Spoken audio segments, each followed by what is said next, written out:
अगर गुलाब की आखिरी पंखुड़ी गिरने से पहले राजकुमार को किसी से सच्चा प्यार नहीं हुआ तो वो फिर कभी भी इंसान नहीं बन पाएगा। बहुत साल बीत जाते हैं लेकिन उस महल के अंदर कोई भी नहीं आता। हालांकि महल के पास में ही एक गांव था जहां पर एक लड़की रहती थी जिसका नाम बेले था। इसे किताबें और स्टोरी पढ़ने का बहुत शौक था। एक दिन बेले के पापा जंगल से कहीं जा रहे थे, तभी उनके रास्ते में आग लग जाती है और वो अपना रास्ता बदल लेते हैं। लेकिन उन्हें ये चीज नहीं पता थी कि वो ऐसा करके कितनी बड़ी गलती कर रहे हैं, क्योंकि दूसरे रास्ते में उसे भेड़ियों की आवाज सुनाई देने लगी। इससे पहले वो कुछ समझ पाते भेड़िए उसका पीछा करने लग जाते हैं, जिससे बचते बचाते वो राजकुमार के महल में आ जाता है। जब वो महल के अंदर जाकर देखता है तो उसकी नजर एक टेबल पर पड़ती है जिस पर खाना सजाकर रखा हुआ था, और वो भूख के चलते खाना खाने लग जाता है। और अगले ही पल उससे एक कप बात करने लगा है, क्योंकि महल के अंदर जितनी भी चीजें हैं वो सभी पहले इंसान थी, जिसे जादूगरनी ने जादू करके चीजों में बदल दिया था। आदमी ये देखकर डरते हुए भागकर महल के बाहर आ जाता है, जहाँ उसे बहुत सुंदर सुंदर फूल दिखाई देते हैं। इसे याद आता है कि इसकी बेटी बेले ने इससे फूल मंगाया था, इसीलिए आदमी बिना सोचे समझे अपनी बेटी के लिए एक फूल तोड़ लेता है। जैसे ही ये आदमी अपनी बेटी बेले के लिए एक फूल तोड़ता है, तभी यहाँ बीस्ट राजकुमार आ जाता है और उसके महल से फूल तोड़ने की वजह से इसे बंदी बनाकर एक कमरे में बंद कर देता है। लेकिन उसका घोड़ा बहुत चालाक था। वो भागते हुए बेले के पास आता है और बेले भी घोड़े को अकेला देखकर समझ जाती है कि जरूर पापा किसी मुसीबत में है। घोड़ा भी बहुत समझदार था। वो उसे लेकर सीधा उस राजकुमार के महल पर वापस आ जाता है जहाँ उसके पापा को बंदी बनाकर रखा हुआ था। जैसे ही बेले महल के अंदर जाकर देखती है तो इसे यहाँ कोई नहीं दिखा, लेकिन तभी इसे एक आवाज सुनाई देती है जो कि उसके पापा की थी। वो आवाज को फॉलो करते हुए अपने पापा के पास पहुँच जाती है। वो देखती है कि उसके पापा एक कमरे में बंद थे। वो उसे समझाते हैं कि यहाँ का राजा बहुत ही खतरनाक है। मैंने तो सिर्फ एक फूल तोड़ा था और उसने मुझे कैद कर लिया। कहीं ऐसा ना हो कि वो तुझे यहाँ देख ले। हालांकि बेले की किस्मत खराब रहती है, क्योंकि जैसे ही वो यहाँ से निकलने ही वाली होती है तभी यहाँ पर राजकुमार आ जाता है, जिसे देखकर वो बहुत ज्यादा डर जाता, क्योंकि उसने आज से पहले इतना डरावना इंसान कभी भी नहीं देखा था। वो भी डरते हुए उसे कहती है कि तुम कितने बुरे आदमी हो। मेरे पापा ने सिर्फ एक फूल ही तो तोड़ा था और तुमने उसे जेल में डाल दिया है। मैं अपने पापा से मिलना चाहती हूँ। और राजकुमार भी बेले को देखकर पिघल जाता है। राजकुमार बड़ा ही जालिम था। वो बेल के पिता को तो छोड़ देता है, लेकिन बदले में उसकी बेटी को जेल में डाल देता है। और जब बेल जेल के अंदर होती है तभी वहाँ पर एक बात करने वाली कैंडल और घड़ी आती है और वो बेल की जेल का दरवाजा खोल के उसे आजाद कर देते हैं। दरअसल ये सब पहले इंसान ही थे, लेकिन श्राप के बाद कोई घड़ी तो कैंडल या फिर कोई पियानो में बदल गया और ये सब इंसानों की तरह ही काम कर सकते थे। कैंडल और घड़ी दोनों समझ चुके थे कि यही वो लड़की है जो राजकुमार को उसके श्राप से आजाद कर सकती है। इसीलिए ये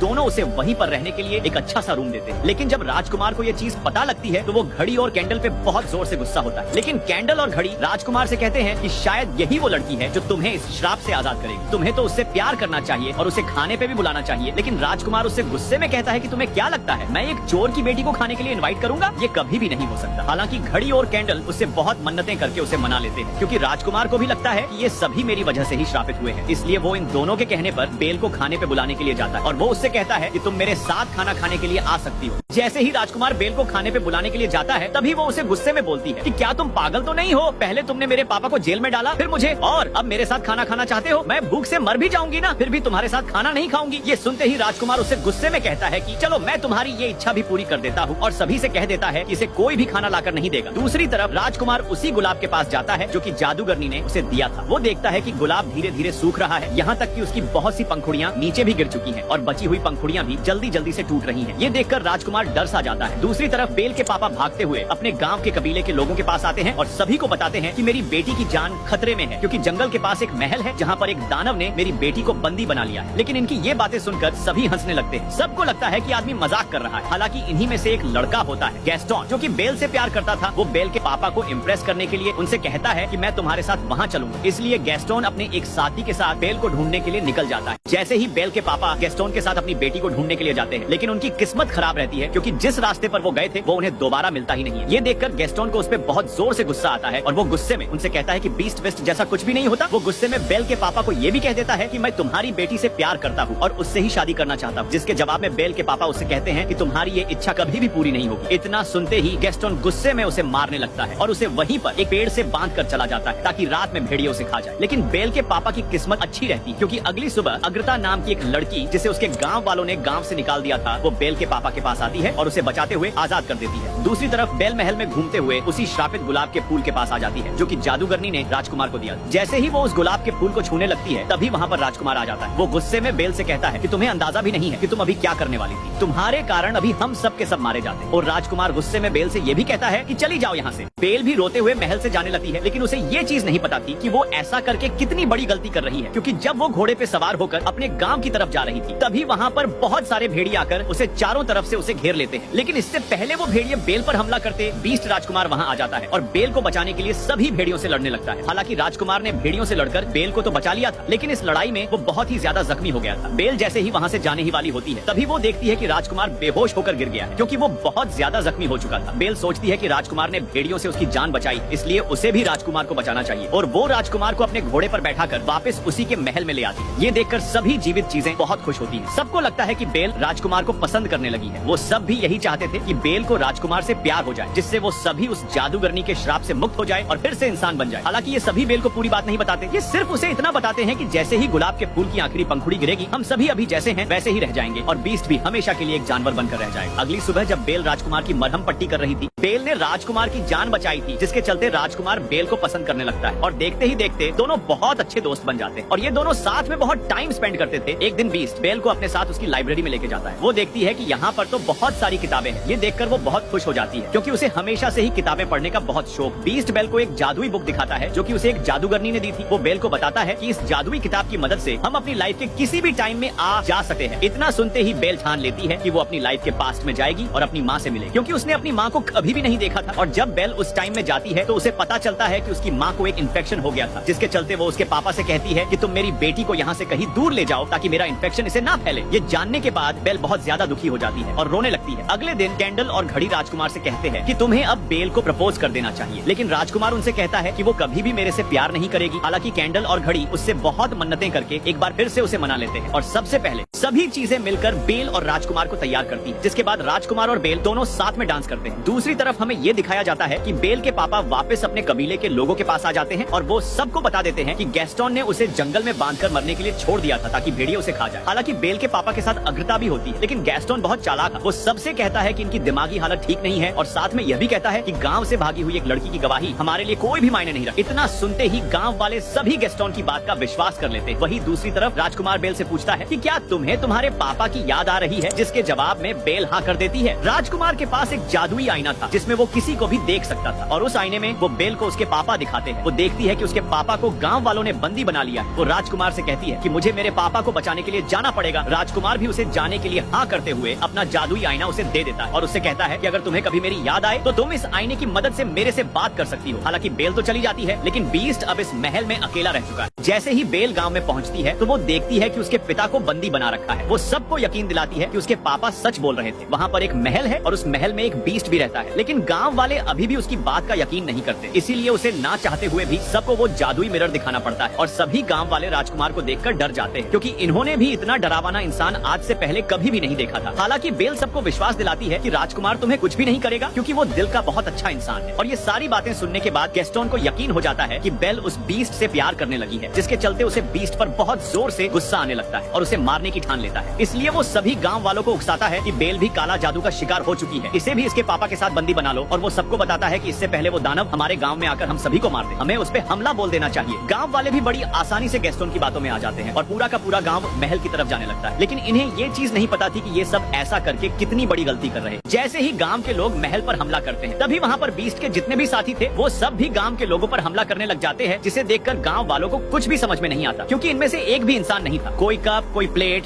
तो कोई अलमीरा और सब अलग अलग चीजें थी। हालांकि गैस्टोन को इनसे कोई भी मतलब नहीं था, उसे तो बस राजकुमार को मारना था। महल में बहुत ढूंढने के बाद गैस्टोन को राजकुमार मिल जाता है और गैस्टोन उससे कहता है कि तुम्हें क्या लगता है कि बेल तुमसे प्यार करती है? वो ही हम सबको यहाँ लेकर आई ताकि तुम्हें मार सके। ऐसा कहकर गैस्टोन बीस्ट पे गोली चला देता है, जिससे वो महल से नीचे गिरने लग जाता है। लेकिन उसकी किस्मत अच्छी रहती है, क्योंकि वो महल के किनारे को पकड़ लेता है। इससे पहले गैस्टोन दूसरी गोली चलाता, तभी वहाँ पर बेल आ जाती है। वो बीस्ट को बचाने के लिए गैस्टोन की गन पकड़ लेती है और इसी हाथापाई में गैस्टोन भी नीचे गिर जाता है और उसकी गन भी उसके हाथ से छूट जाती है। जैसे ही बीस्ट नीचे गिरने वाला होता है तो बेल उसे आवाज लगाती है और वो उससे कहती है कि मैंने गांव वालों को रोकने की बहुत कोशिश की, लेकिन किसी ने भी मेरी बात नहीं सुनी। ये सुनते ही बीस्ट में हिम्मत आ जाती है और वो ऊपर आकर गैस्टोन से लड़ने लगता है। इस लड़ाई में बीस्ट उसे गर्दन से उठाकर जैसे ही महल से नीचे पटकने वाला होता है, लेकिन तभी सब्सक्राइब फॉर नेक्स्ट पार्ट।